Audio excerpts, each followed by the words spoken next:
ராவண தேசம் படம் பேரை உச்சரிக்கும் போதே நம்ம மனசுல ஒரு அதிர்வை உண்டாக்குதுன்றது உண்மைதான்.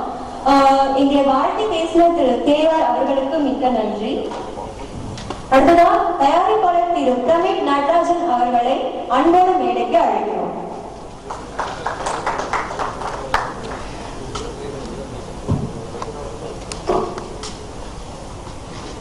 அனைவருக்கும் வணக்கம்.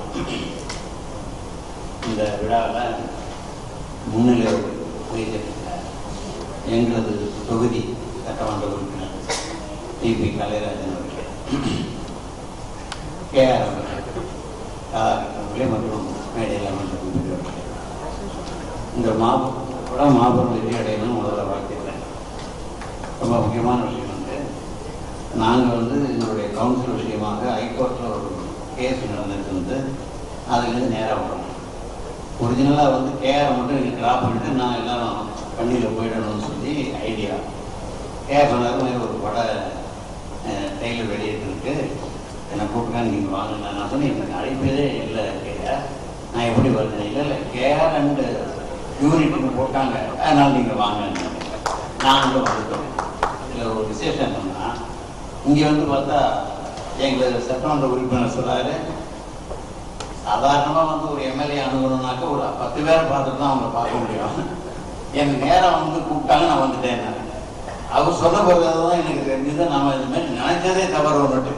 அது ஒரு விழாவில், அதுவும் சினிமா பட்டு சம்மந்தப்பட்ட விழா இருந்தால் தெரிஞ்சாலே வந்துடலாம். அதுக்கு நாம அழைக்கல, அவர் சொல்ல இவர் சொல்லுங்கிற அவசியம் இல்லைங்கிறத கலைராஜன் அவர் சொன்ன பிறகு நான் புரிஞ்சுக்கிட்டேன். எங்களது எம்எல்ஏ எப்படின்னா, எந்த பிரச்சனைனா ராத்திரி எத்தனை மணி வேணாலும், அவர் சொன்னார் 8 மணின்னு, ராத்திரி 11 மணிக்கு கூப்பிட்டு இது மாதிரி பிரச்சனைன்னு சொன்னாலே அதை இம்மிடியட்டாக சம்மந்தப்பட்ட அதிகாரிகளோட பேசி தீர்த்து வைக்கக்கூடிய அப்படி ஒரு அற்புதமான குணம் கொண்ட நாங்கள் அனைவரும் வாக்களித்து, எங்கள் அம்மாவுக்காக வாக்களித்து சட்டமன்ற உறுப்பினரான கலைராஜன் அவர்கள். அவர் நான் டெஃபினட்டாக எப்போ பார்த்தாலும் ஒரு மினிஸ்டர் லிஸ்ட் வந்தால் உடனே அவருடைய பேர் இருக்கா நான் பார்க்குற வழக்கம் உண்டு.